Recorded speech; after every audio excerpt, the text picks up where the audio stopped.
160 for 5 today, and that is it. Literally, that is all I'm doing today.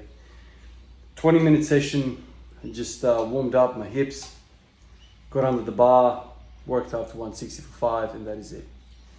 That is all for today, and it's all in preparation for what's coming tomorrow, obviously, for another fight and all that effort. How jacked can I get? Writes another comment. He's the fellow that started this whole little discussion in regards to where if I work hard or don't work hard. It turns out he seems to be a really nice guy with a sincere want for me to do better.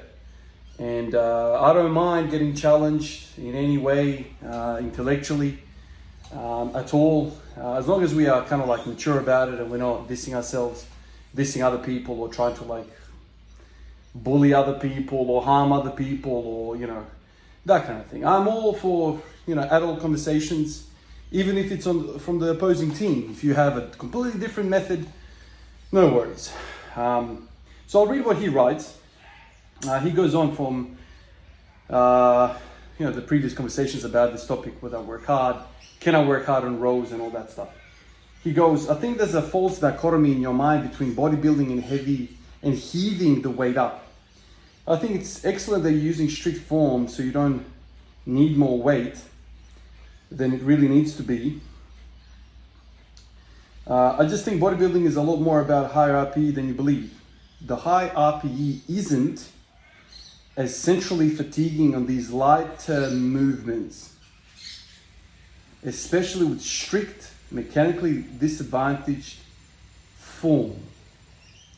That's really what my comment meant to convey a few days ago. Good job on the hard work, man. It does seem to work, and if you're happy with things this way, then why not? But I think you're capable of rows to a high RPE and getting better back gains. It is not impossible. So something that stands out to me when I read this comment is when you said, where are we? I just think bodybuilding is a lot more about high RPE than you believe. And that high RPE isn't as centrally fatiguing on these lighter movements, especially with strict form, mechanically disadvantaged. So you want me to show with high RPE, remember what RPE stands for, rate of perceived exertion. So it's a rate of exertion. And then you're saying it's not as centrally fatiguing on these lighter movements. Lighter movements. I don't understand what you mean by that, because rows are not lighter movements. Sure, I'm using a lighter load, but I'm using a lighter load to the maximum. If you're saying using a very light load on a row for maximum exertion. Remember, it doesn't mean what you're doing and how you're doing it. If you're talking about RPE 10 or 9, that is very hard exertion. It's very, very high exertion. And I think what you're trying to say is lighter movements. So I'm thinking like bicep curls, tricep extensions, leg extensions, hamstring curls. That's a lighter movement in my mind. A barbell is not a light movement by any stretch of the imagination. You're in a bent over position and you are rowing, and that is very, very centrally fatiguing. I don't understand why you think just because you are, let's just say you are, maybe row is a little bit confusing. Let's say you're squatting, right? Squatting, it's also a compound movement, right? Let's say I'm using 50% of my max. Let's say I'm doing 100 kilos. And I take that shit to RPE 10. Is that a lighter movement because I'm using a lighter weight? I'm taking it to an RPE 10. So you're talking about breathing squats. You're talking about absolutely spinning yourself. That is very taxing, man. That is very, very taxing. I don't understand if you understand, or maybe I misunderstand, what RPE actually means. It doesn't really matter what the hell you're doing. You are giving your all. RPE is a scale of how exerting it is. And if you're saying an RPE 9 or 10 or whatever, giving everything you got, a row is it's damn close to a deadlift, man. It is very close to a deadlift. So yes, you can use 50% weight, like I was using the 60 kilos on the rows, But if you're asking me to do RPE 10, dude, I'm dying with that. The weight does not matter. Because at the end of that set, with the 50% weight, let's say I get to 30 repetitions. In those last few reps, I might as well be having 120 in my hands, because my body's already pre-fatigued from the previous freaking 28 reps, and the last couple of reps will kill me, just like a set of 5 with 120 will. I don't understand whether, like, RPE is a all-encompassing scale of what's happening in your body, not what's happening out there. RPE is about what's happening within your body. It does not matter what you choose to do, what the parameters you're using, whether it's 50 or 60 or 70 or 80%, 60 kilos, 120 kilos, it doesn't matter. You are giving everything. And that's what I'm trying to say to you. On the squat AMRAPs, I'm giving everything. Right? That's why I'm choosing to spend my recovery points. Everything else cannot be an RPE 10, man. Because I am not going to be able to recover from the initial stuff from the day before when I did the AMRAP sets. So I think you're saying that I've got the dichotomy in my mind between bodybuilding and heavy heaving. And I'm telling you, it does not really matter what you're doing. And RPE is bodybuilding, powerlifting, it's all rolled in one. It's your exertion. I'm saying to you, I do not want to exert myself to the maximum, whether it be at 50% or 80% or 100% of the 1RM. That's what I'm trying to explain to you. It's the exertion. Whether it's strict or not strict or whatever, RPE means you're giving everything. And can you give absolutely everything? Like if you're saying RPE 10, like say I'm doing a really strict form, really strict form, and I get to my maximum reps. Is that RPE 10? Because RPE 10 in my mind is you start to just move the weight at the end. Because if you're telling me you're doing strict bicep curls like this, right? You're doing strict, and then you go, done. That's not an RPE. Like to me, an RPE is like, that's like everything you got, right? So if you're calling that an RPE 9, where you're just going, yep, that's it. I can't really contract any more muscles. That's it. That's RPE 10 because you just failed the rep. No, exertion to me means something completely different to me. Maybe we have different understandings of this, but to me, when you say RPE 9, 10, basically RPE 10, I'm spent. I am done. I can't do that. I cannot do that. Anyway, maybe we disagree on the definitions and the intricacies of what we believe to be the right terminology or whatever. I'm basically using this time now to explain to you where I'm coming from. Bodybuilding to me, in my mind, is just accessory training. That's what it is. Like you're just targeting a specific part of your human anatomy to try and develop it. That's what bodybuilding is.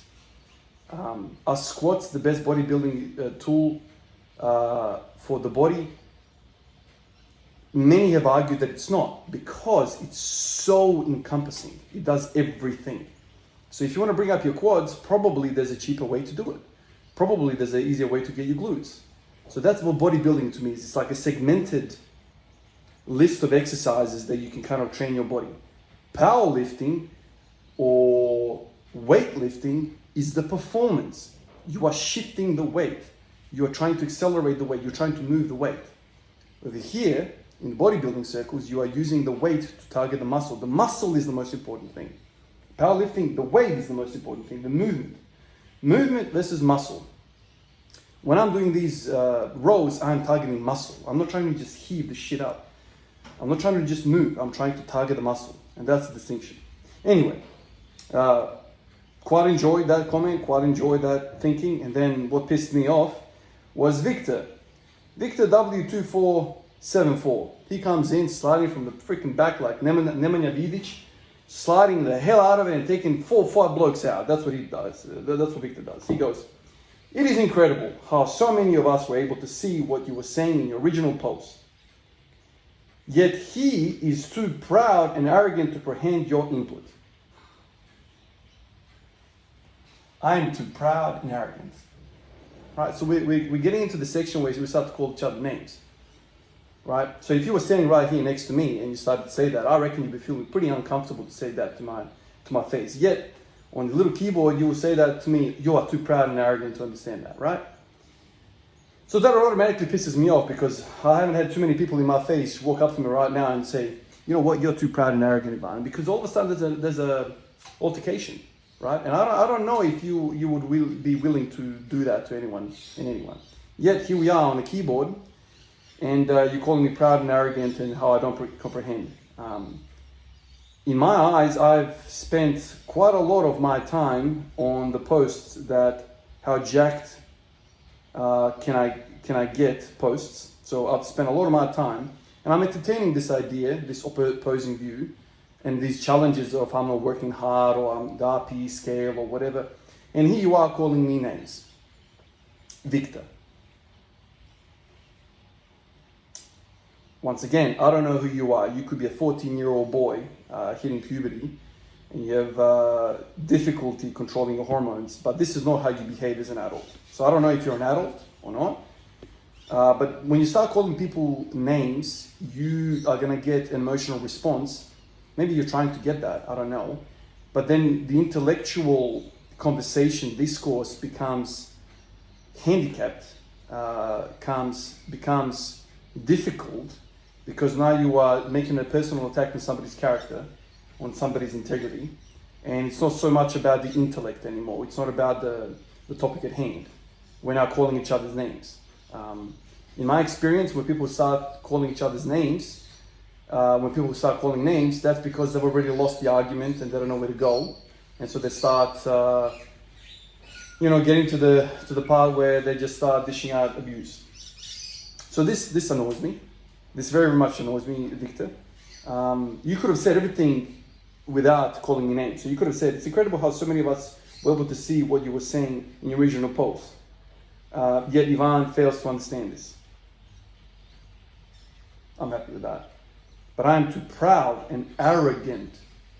So I have arrogance. Yeah.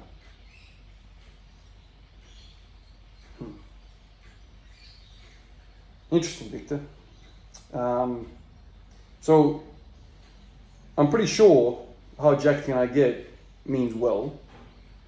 And I am more than happy to have a beer with a bloke like that and talk about RPE and talk about how we can merge the rowing into my squatting.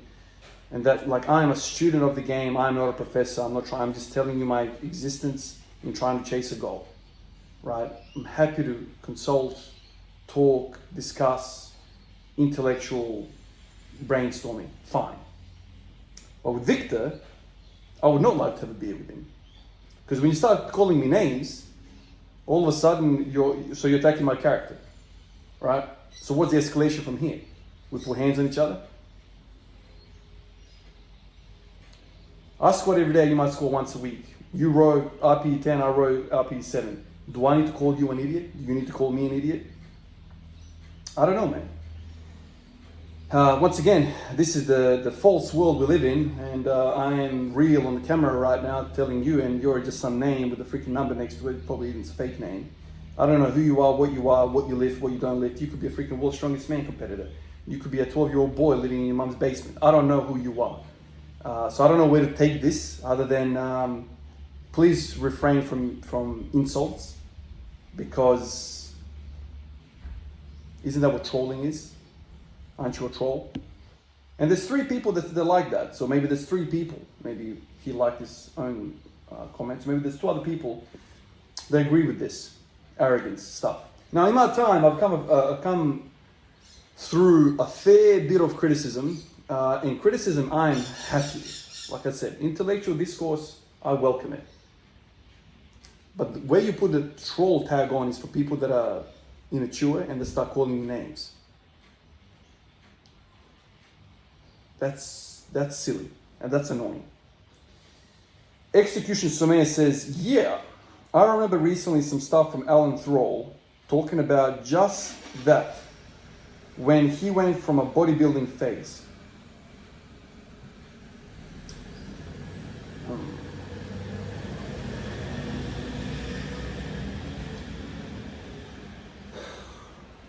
This freaking bothers me, man. It just bothers me. It bothers me. I don't know why it bothers me. But this is the kind of stuff that takes so much away from the sharing. You know, these are the people that make it difficult for people in general to step outside their box and try something new and share their journey and be honest and be, these are the people, these are the individuals that make it hard for anybody out there to do anything. Whether it's public speaking, getting in front of 20, 30, 50, 100 people speaking, you're afraid of Victor. Somebody saying, "You stupid dumb one, you're Intellectually, like before you take something on, you're like, oh my God, there's gonna be people like this and it's gonna make me feel bad and insecure and I'm gonna have a really, really hard time to deal with this, right? Because there's people out there, trolls out there who want to call you names and attack your character and whatever. It's not even about the intellectual content of what you're talking about. It's about you are arrogant, you are an idiot, right? And that's the social media that we live in. And frankly, this is where social media has a really negative impact, because men never did this 50 years ago, right? You know, if you want to call somebody an idiot, you'd have to walk up straight to their face. And then you're like, oh shit, I'm not gonna do that because that guy can grab me and you know, do something to me. But there's no repercussions for Victor. Victor doesn't have a face to his name. Victor doesn't have a real name on this thing. Victor doesn't have anything on his content, on his page. You don't know anything. It could be anyone. But Victor feels very, very comfortable in dishing out a one-way stream of abuse. And he feels really manly with that. You know, he feels really, really strong because it's anonymous and it's just, you know, you are hiding in a bush, a sniper rifle, and you're shooting somebody and they can't see you back. That's a real man, right?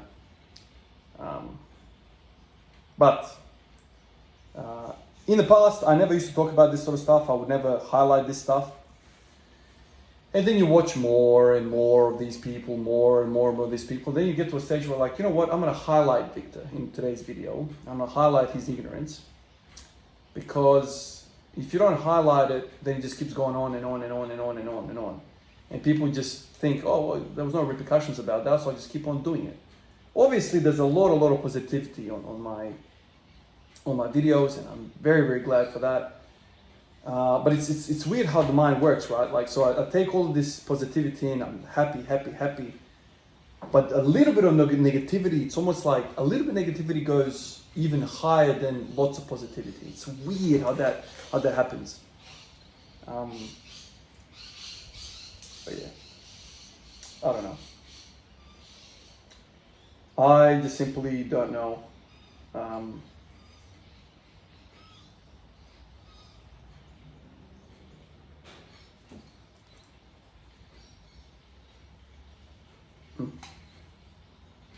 I'm just thinking to myself now, like, if Victor walked in right now, I bet you bottom dollar he'll be a nice guy. I bet you. I know 100%. Victor's probably a nice guy. Because I'm a 100 kilo guy, he's probably a 100 kilo guy, whatever. Maybe he's not, maybe he's a 30 kilo guy, I don't know.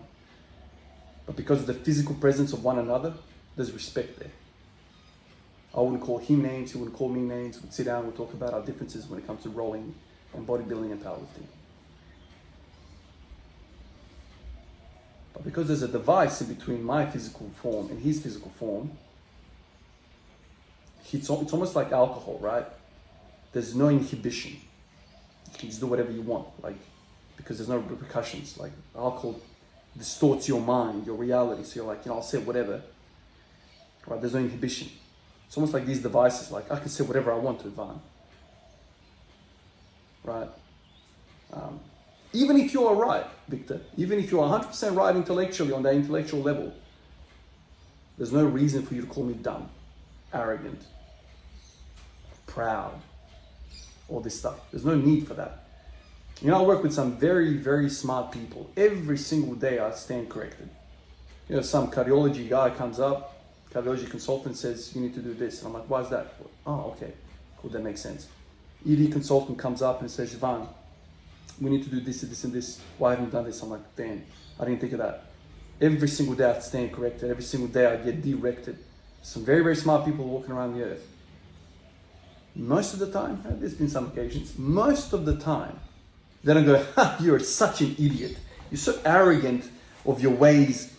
Why are you so proud? Like, just, no, they just tell me a piece of information that they know that I don't know, and they don't smash me over the head with it. They move on. You know, yeah, I don't know. Some people want to stand on other people's shoulders and push them down. Anyway, so Victor, I hope you listened to this video. You probably haven't. You probably go on some other videos and trolled some other people. But hopefully you listen to this video, and hopefully you process some of this stuff that I said. It's got nothing to do with what you said. It's how you said it. Okay, calling people's name, calling other people names, belittling them. It's not the way to go, man. It's not good for your character building, because you're basically a little worm behind the screen right now, right? Because you've sucker punched me, and I don't even know who you are, right? That's not a masculine thing to do. So that's not good for your character, and it's also not good for me to get this negativity from you. So, for everyone's benefit, can I suggest you change your ways? You don't need to call me names. Tell me, Ivan, I disagree with you about the RPE. I agree with the other fella. I think you can do both. Full stop. You don't have to call me names, man. Anyway. For everybody else that was mature and well-spoken, who agreed and disagreed with me, I always appreciate you guys. I really honestly do. I've always said I am not the smartest guy in the world. I'm not the best powerlifter, bodybuilder, crossfitter, whatever you want to call it. I am not the best. I'm just a guy in a garage somewhere in the world, just like you, trying to improve. That is it. Appreciate you guys. I'll catch you in the next one. Peace out.